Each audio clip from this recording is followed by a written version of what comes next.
ఈ కేసులో ఉన్నవాళ్ళు చాలామంది సాక్షులు కావచ్చు, ఇతరులు కావచ్చు, కేసులో ఉన్నవాళ్ళు 1 by 1 ఒకరి తర్వాత ఒకరు చనిపోతూ వస్తున్నారు.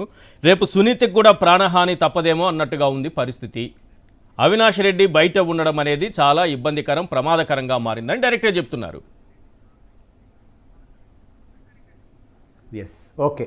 ఆమె చెప్పిన వాదనే మనం ఏకీభవిస్తాము. మొట్టమొదట ఈరోజు అధికార పార్టీ తెలుగుదేశం పార్టీ లేకుంటే వాటి మిత్రపక్షము వాళ్ళ కూర్చొని షర్మిల గారిని ఒక లేఖ ఇమ్మని చెప్పండి. వైఎస్ఆర్ కాంగ్రెస్ పార్టీ తరఫున మేము కూడా అత్యధిక ఇంపార్టెన్స్ ఇస్తూ ఆమెకు భద్రత కల్పించాలని చెప్పి వైఎస్ఆర్ కాంగ్రెస్ పార్టీ తరఫున మేము కూడా కోరుకుంటున్నాం. మేము కూడా లెటర్ ఇస్తాం. ఓకే, ప్రొటెక్షన్ ఎవరు ఇవ్వాలా? అది ఇప్పుడున్నటువంటి ప్రభుత్వం ఇవ్వాలి కదా. అవును. ఈ ప్రభుత్వాన్ని షర్మిల గారు చెప్పినటువంటి మాటలను మీరందరూ కూడా సుమోటోగా తీసుకొని దయచేసి ఆమెకు సునీతమ్మ గారికి అత్యధిక ఇంపార్టెన్స్ ఇస్తూ మంచి భద్రత ఏర్పాటు చేయాలని చెప్పి వైఎస్ఆర్ కాంగ్రెస్ పార్టీ తరఫున మేము కోరుకుంటున్నాం. ఎందుకంటే ఈరోజు ఈ రకమైనటువంటి మాటలు విన్నప్పుడు నాకు ఒక రకమైనటువంటి భయం కూడా వస్తూ ఉంది. ఏమైనా వీళ్ళే ఏమైనా చేసి దీన్ని కూడా తిరిగి మళ్ళా వైఎస్ఆర్ కాంగ్రెస్ పార్టీ మీద పులిపేదానికి ఏమన్నా అవకాశం ఉందో ఒకసారి మనం పరిశీలించుకోవాలా. అలాంటి పరిస్థితులు ఉంటాయి. నిజంగా ఇటువంటి జరగకుండా ఉండాలంటే సునీతమ్మకు ఉండేదానికి అవకాశం ఉంది. కాదు ఉండేదానికి అవకాశం ఉంది. షర్మిల గారికి ఒక చిన్న విషయం, షర్మిల గారికి కానీ ఈ వాదన చేసే వారికి ఒక చిన్న విషయం చెప్తున్నా. 2019లో జగన్మోహన్ రెడ్డి గారు ముఖ్యమంత్రి అయ్యారు. అవును. జగన్మోహన్ రెడ్డి గారు ముఖ్యమంత్రి అయిన తర్వాత 5 సంవత్సరాలు ముఖ్యమంత్రిగా ఉన్నప్పుడు ఈ యొక్క నియోజకవర్గంలో, పులివెందుల నియోజకవర్గంలో అప్పటి వరకు 26 సంవత్సరాలుగా వాళ్ళతో పోటీ చేసేటువంటి వ్యక్తిని నేను. అవును. ఆ తర్వాత నాతో పాటు ఇక్కడ తెలుగుదేశం పార్టీ తరఫున కానీ వైఎస్ఆర్ కుటుంబానికి కానీ లేకుంటే జగన్మోహన్ రెడ్డికి వ్యతిరేకంగా పోరాటం చేసినటువంటి వాళ్ళు పేర్ల పార్థసారథి రెడ్డి వాళ్ళ కుటుంబము, తర్వాత బీటెక్ రవి వాళ్ళ కుటుంబం కొన్నిసార్లు వాళ్ళకి వ్యతిరేకంగా చేశారు. ఆ తర్వాత రామ్ గోపాల్ రెడ్డి కూడా వాళ్ళకి వ్యతిరేకంగా మేమంతా కార్యక్రమాలు చేసేవాళ్ళం. అంటే 2019 వరకు. 2019 నుంచి నేను అన్ని పార్టీలకు రాజీనామా చేసిన పక్కన ఉన్నా కానీ వీళ్ళైతే యాక్టివ్గా ఆ పార్టీలోనే ఉన్నారు. ఈ సందర్భంగా షర్మిల గారు ఒక విషయం చెప్పాలి. మాకే ఎటువంటి ప్రాణహాని లేకుండా ఏ రోజు కూడా మేము సింపుల్ థ్రెట్ కూడా ఫీల్ కాకుండా ఉంటే ఈరోజు సునీతమ్మ గారి మీద ఏదో జరుగుతుందని చెప్పి ఈమె మాట్లాడడము ఎంత హాస్యాస్పదం. చాలా మంచి ఎగ్జాంపుల్. మేము పొలిటికల్గా ఫైట్ చేస్తాం ఆయన మీద. నిజంగా చెప్తున్నా, మనస్ఫూర్తిగా చెప్తున్నా. నేను నా గురించి పక్కన పెట్టు. నేను సౌమ్యని, నా మీద ఎవరూ లేదు, నేను రాజకీయాలు పక్కన ఉండా కాబట్టి నా మీద ఎవరు చేయలేదంటే పక్కన పెట్టండి.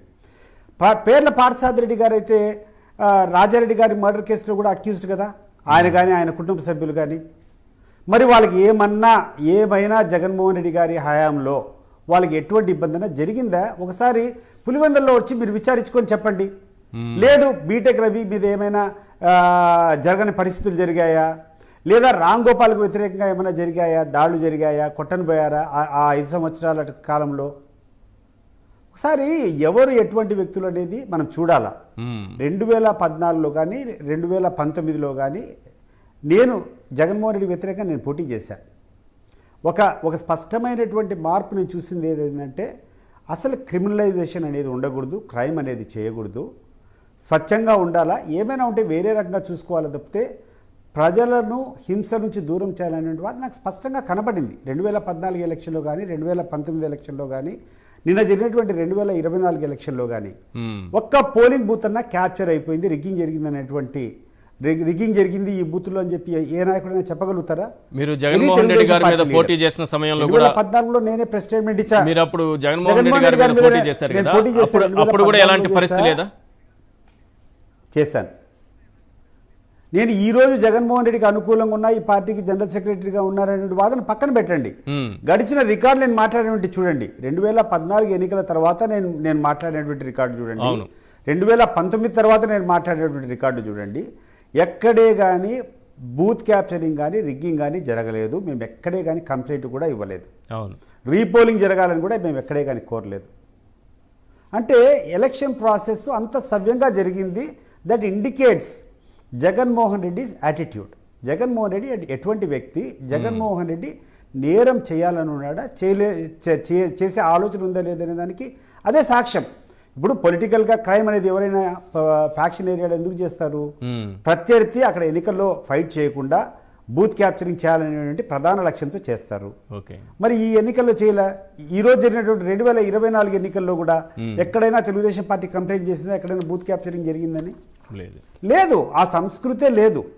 ఈరోజు జగన్మోహన్ రెడ్డి గారు ముఖ్యమంత్రి అయిన తర్వాత ప్రజలకు మేలు చేయాలా, వాళ్ళ ద్వారానే తెచ్చుకోవాలని చెప్పేటువంటి యాటిట్యూడ్ ఉంది తప్పితే ప్రజలను భయభ్రాంతులు చేయాలనే లక్ష్యం నాకైతే కనపడలే. అంటే అన్నకే ఆపాదించే విధంగా అవినాష్ రెడ్డి కాదు అవినాష్, మీరు ఇంత గొప్పగా చెప్తున్నారు జగన్మోహన్ రెడ్డి గారి గురించి.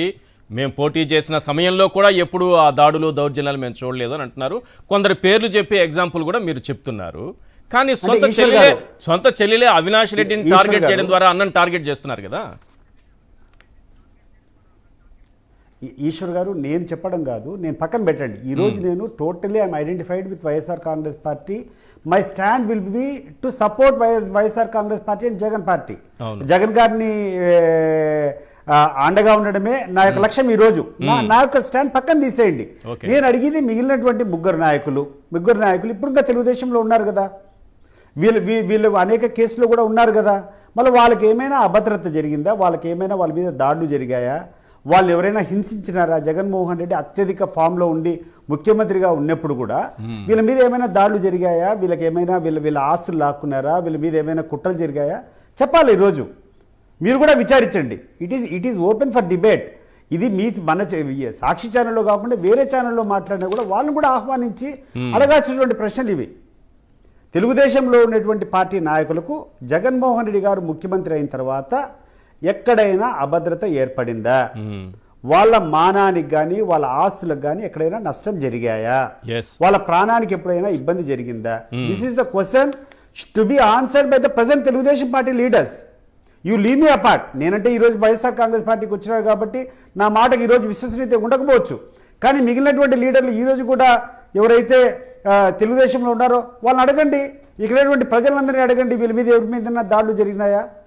కాబట్టి వీళ్ళ మీదనే లేనిది సునీతమ్మ గారి మీద ఈ రకంగా ఈరోజు కొత్త వాదన తీసుకొని రావడంలో 2 యాంగిల్స్ నేను చూస్తున్నా. ఒకటి, మీరు చెప్పినట్టు ఎప్పుడైతే వ్యతిరేకత అనేది వస్తుందో, ఎప్పుడైతే తెలుగుదేశం పార్టీకి జనంలో పోయి సంజాయిషి ఇచ్చుకోవాల్సినటువంటి పరిస్థితి ఉందో, ఎప్పుడైతే వాళ్ళ వాదనలు చెప్పాల్సినటువంటి అవకాశం సరిగ్గా లేదు, ఏదో ఒక రకమైనటువంటి పక్కదావ పట్టించేటువంటి కార్యక్రమాలు జరుగుతుంటే దానిని ఒక రకంగా ఒకటి చేసుకోవచ్చు.